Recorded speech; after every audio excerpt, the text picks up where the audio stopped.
You should be able to see that it's recording somewhere on your screen. Yes, sir. I can. Top left here. It might say live, but it's not live. It's only Okay, recording. that's fine. So, uh, so we'll get with the introductions. I'm John Kraft, Kirk Edgar Allen. County Watchdogs. I'm Kirk Allen, Edgar County Watchdogs. Okay, I'm Brad VanHoose. Thank you for having me and allowing me to, be heard here. I realized you guys reach a lot of people statewide, so I and I appreciate the work that you do as far as, stopping some of the corruption in our state and the wasteful spending and etc. So Well, it looks like you're doing some of the same stuff we're doing, except in your local community, and you did have some pushback at one point. You want to mhm. do you want to talk about what happened a couple of years ago? Yeah, sure. As you guys are probably both aware, when you start filing freedom of information requests, you feel pushback. It's very threatening to corrupt politicians when you're asking the wrong questions. And I guess it started for me in Caseyville, Illinois, asking some hard questions about one, a fishing dock, and it was real simple. And later on, it turned into asking about itemized legal invoices to the village, submitted to the village, and the failure of the mayor to disclose the spending to the trustees, and that's where I ran into problems.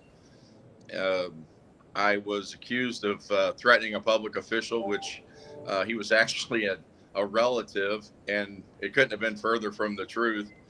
And anyway, long story short, I was charged with threatening a public official and then later convicted of a misdemeanor assault charge, which neither of them were true. Um, I appealed the misdemeanor to the Fifth District Appellate Court, which vacated the conviction on a three to nothing reversal, and a pretty resounding, um, slap down, I guess, to the circuit judge Randall Kelly, who had convicted me in a bench trial. I guess I was foolish to think that things like that didn't happen in this country. Well, uh, when you're so clearly innocent, and I was actually convicted on a lesser included charge that was not even mentioned or asked. The prosecution didn't request it, nor were we as the defense notified of it. And so it's kind of hard to defend yourself against an uncharged crime. But when it all came out, the appellate court found that the evidence presented at trial didn't meet the burden of a conviction at all, and it was just politics. And thank goodness for the a little sanity in Illinois' fifth district. Yeah, sometimes you got to So have more hope in the appellate court than you do in the circuit court. But having trouble anyway, hearing you. I'm sorry. congratulations on getting it overturned. Um, Thank you. since then, you've been working on. I noticed the Madison St. Clair Record wrote an article, I think it was yesterday, talking about petitions to unseal the records of Chief Judge Gleason Yes. and his wife. Yes. So, how did you stumble across those records? Okay. It was pretty simple. After what happened to me in Caseyville, that was in 2016, and it took a couple years for my appeal to go through. Um, I started requesting through the Freedom of Information Act a list of all of that special prosecutor's cases. I knew what he had done to me was wrong and outside the law and unethical. And so I thought, he's done this before to somebody else. So I started tracking his cases. And one of the things, if and I know you guys are well up to speed on FOIA, and one of the things I just, I got all the names and the charges of these so-called special prosecutions. Well, I started realizing, well, these aren't really conflicts of interest as they're supposed to be. These are basically people needing favors done. and people that are politically connected or, otherwise in the know.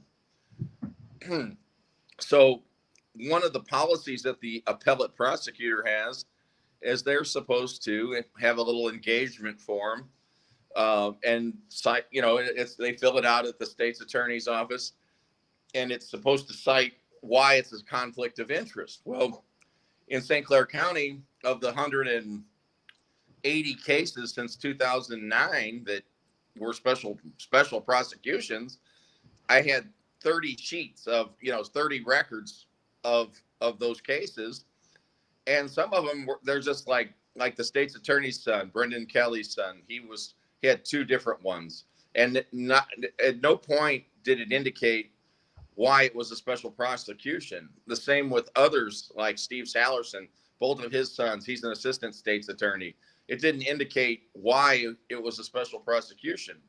So I thought, okay. So I FOIA'd this. Through the Freedom of Information Act, I asked for the same special prosecution engagement forms from Madison County and Clinton County, both neighboring counties to St. Clair.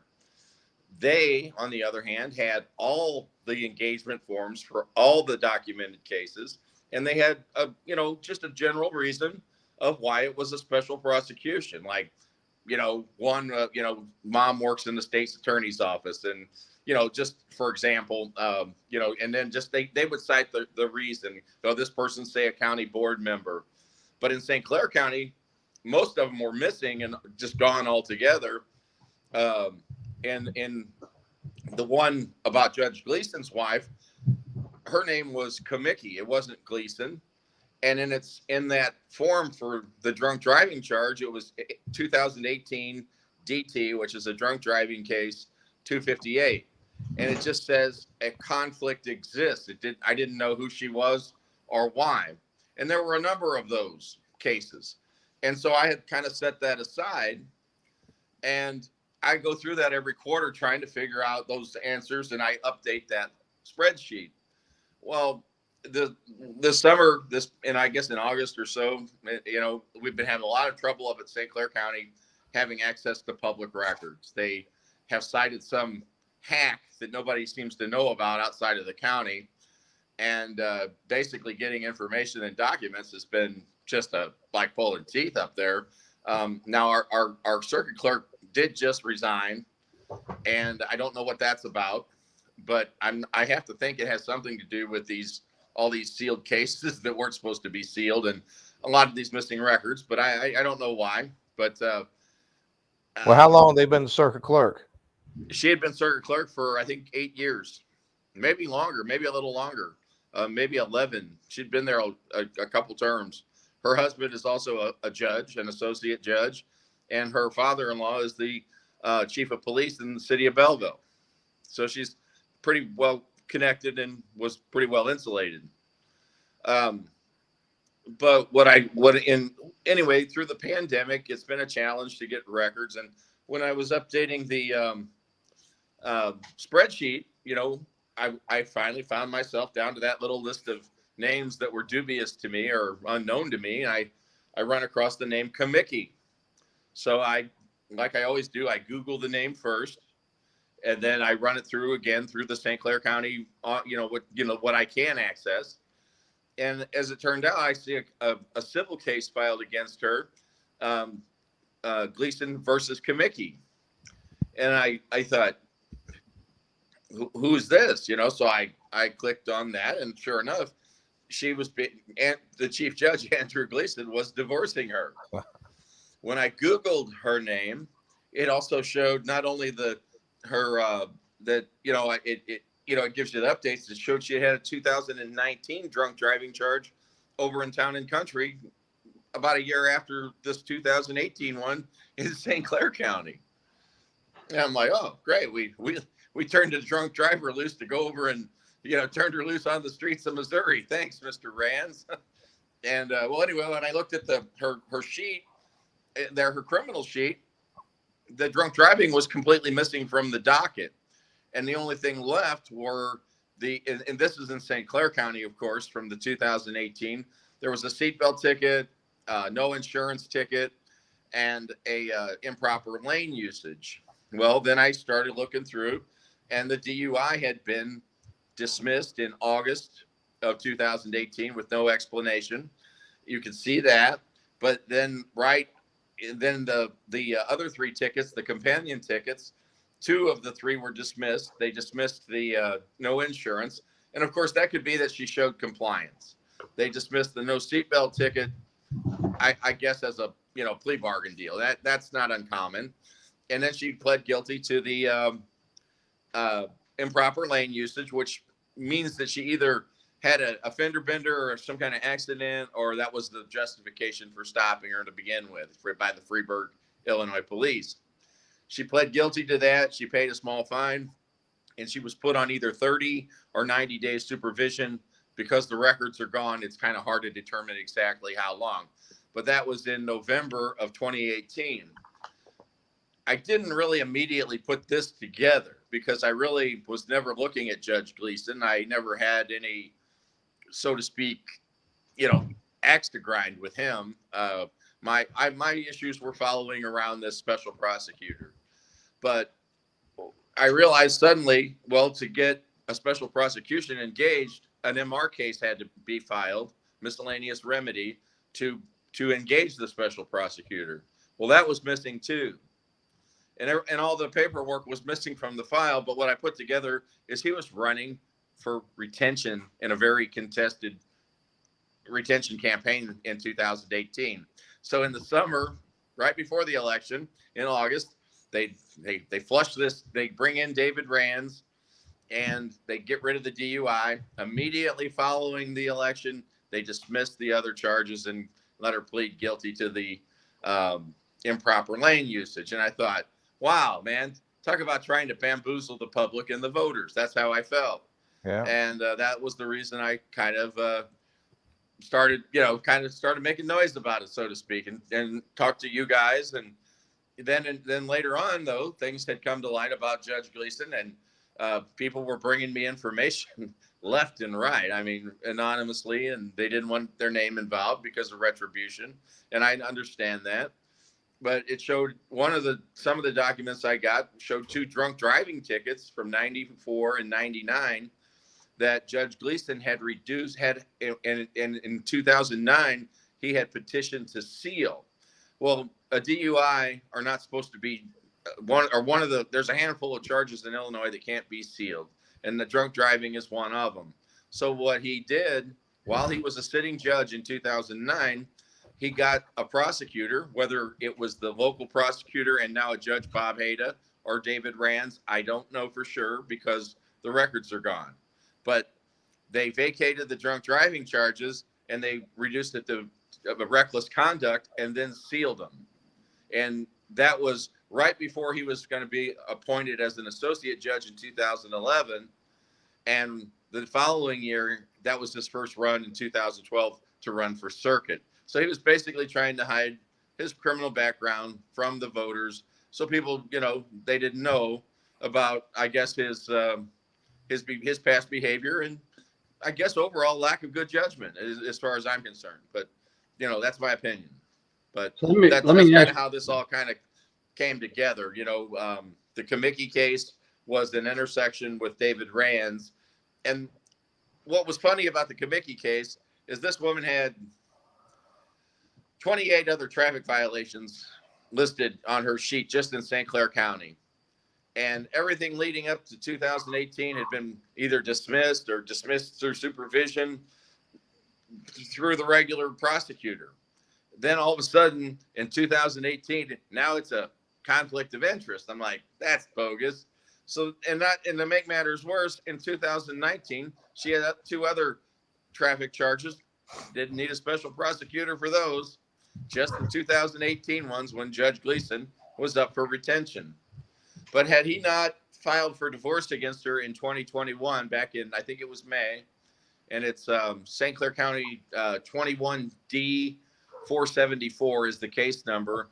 I would have never known they were even associated. I didn't know her. So it wasn't anything personal. I didn't know anything about who he was married to. And it's that simple. So how did you go about motioning for getting him unsealed? The what now? How are you going about trying to get the records unsealed? Okay, that's what I filed 2 petitions, one against her, and that's 21 MR 292 for to basically I looked at other petitions and I just filled out a miscellaneous remedy case and submitted it, and same for him, and um, we'll see. They've assigned it to so far the Gleason case has been assigned down in Randolph County to Judge Gross, who I don't know much about, but I am going to ask for it be removed from the 20th Circuit to the Third Circuit, or another neighboring circuit, just because basically anybody that's a judge down there is going to be um, under Andrew Gleason's authority. He's their boss basically, and I think that represents a conflict. And in his 2009 petition that was finished in 2010 January, everybody he was a sitting judge, and he petitions the local prosecutor and then Chief Judge John Barasivic. That was all of those people represented a conflict of interest. That should have not even been held within St. Clair County. It should have gone to Edwardsville, a different, or Clinton County, a different circuit. And anyway, that's one of the main reasons I'm actually going and wanting to see those records, and just I want to see the reports too. And I want to see some of the conduct that actually has been reported to me. But, until I have those records, I can't confirm it. But some of it was pretty aberrant behavior, as far as I've been told. So by police officers and other people in the community, and I if this guy's our chief judge, I think we deserve to know. So Kirk, did you have a question? What's that? Well, in the question I had, you mentioned that he had a DUI that they, if I understood you correctly, they had it downgraded to another charge, and then they had that sealed. Correct. He had Now two DUIs that were the convictions. On John has those documents, and they were vacated and reduced to reckless conduct, not even a moving violation or a traffic violation. So after the fact, they vacated the guilty. Yes, they would have had to have vacated it to reduce the charge. It was 10 years later. He did this 10 years after the oldest one and 16 years after the 94 case. I've never heard of a guilty plea being vacated like that and then sealed with a lesser charge. Did the local media pick that up? No, sir. How come I'm not surprised? Well, that's why we need guys like you out there that will cover these things. And we had two. Sorry, I'm trying to hear. I don't mean to crowd the screen there, but that's what I can do.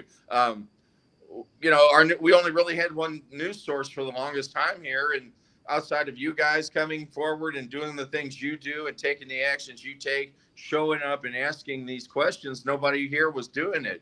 We had 2 courthouse reporters at the News Democrat, George Palazic and Beth Hunsdorfer, that they were basically might have as well been employees for the county, or the judiciary. They were so, thick as thieves, so they didn't want to upset the apple cart, and they just never covered a lot of this stuff, and a lot of people would have never known, myself included, had I not started had I not been following the special prosecutions, had I not caught the Cahokia thing, no one would have ever brought me the other information on Gleason, if you know what I'm saying.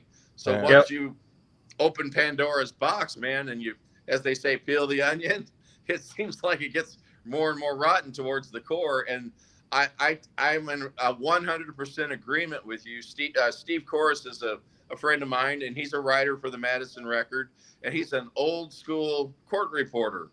And I mean, he can still tell you about going through and pulling paper orders, and he just has never seen anything quite like that, or a conviction vacated after, in one case, 16 years, and in another case, 10 years. That's just almost unheard of. But again, they just didn't want the public to really have a good evaluation of this guy that was about to be appointed again as an associate judge, and they were prepping him for circuit. It was pretty clear. Yeah. Does Rands have a nickname in Southern Illinois? What's that now? Does David Rands have a nickname in Southern Illinois? Oh yeah, that David Rollover Rands. That's Rollover Rands. Yeah, right. I heard that when people talk about him in Richland County. That's kind of what they call him. And who is this gentleman? Appellate prosecutor. Yeah, he's a special prosecutor for the Illinois Appellate Prosecutor's Office, and he's been doing it since 2000.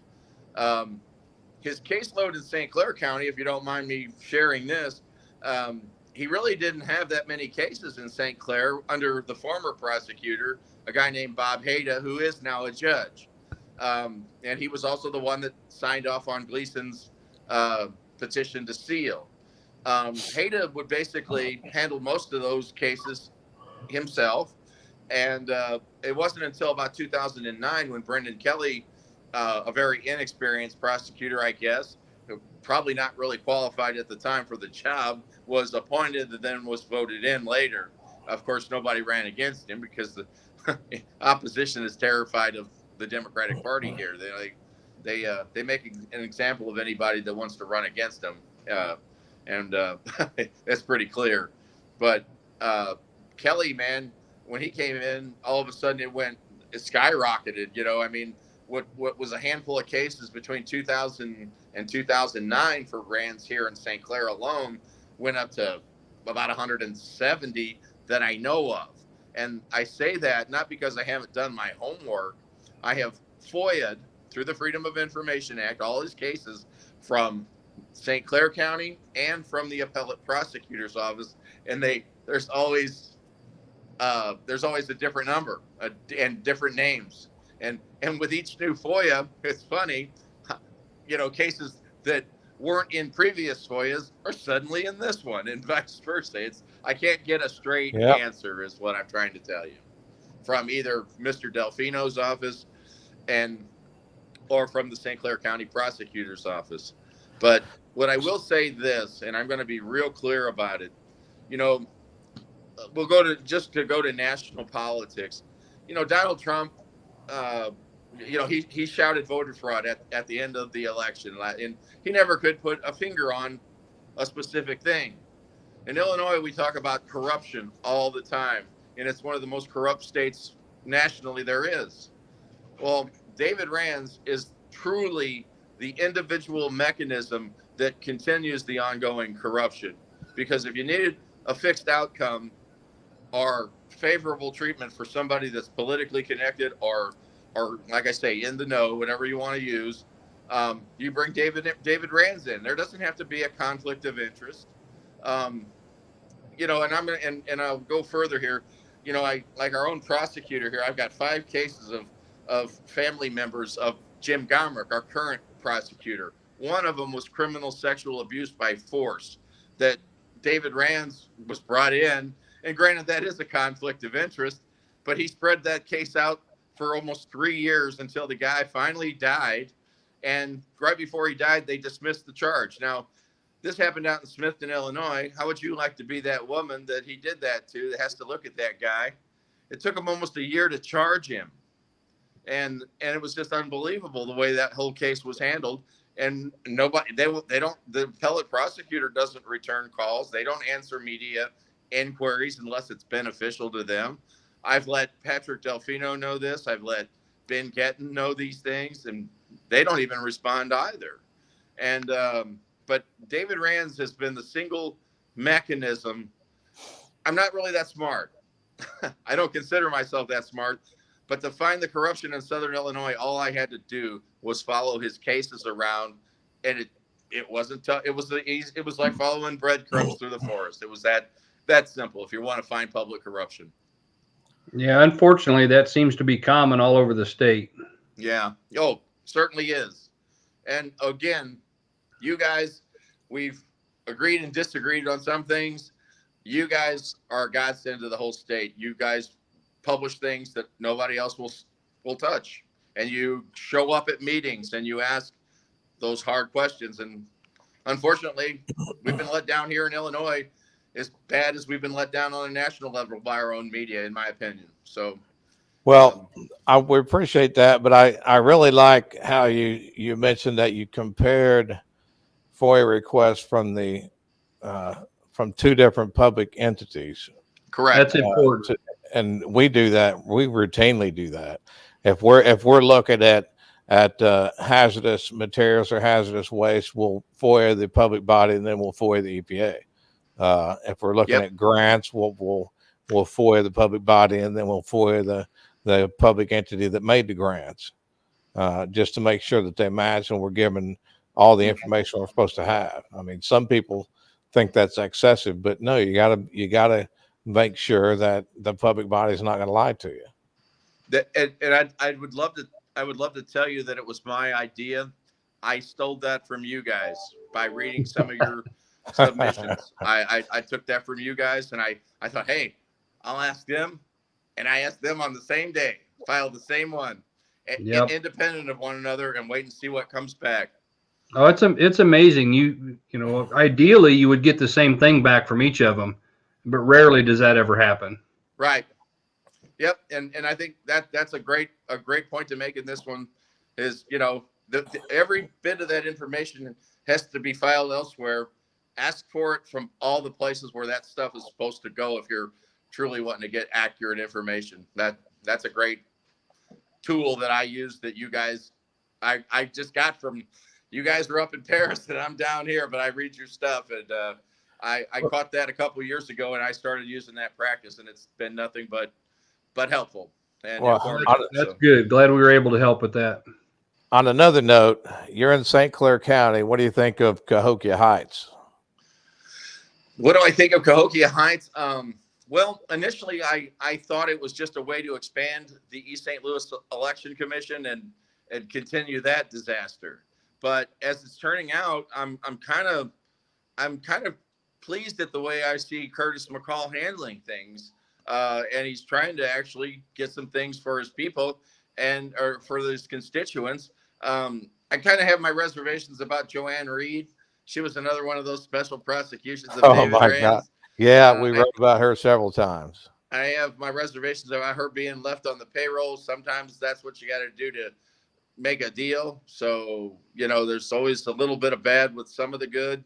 But overall, I'm kind of impressed by Mr. McCall not just being a lapdog, I guess, to the county Democrats. You know, he's actually doing things that benefit the people in his community, especially on that sewer project thing and the messes they've had there. So I don't know all the details, but it does seem like he's trying to make some progress. And I guess the rest will be seen. You know, I won't pretend to be up to speed 100% on that.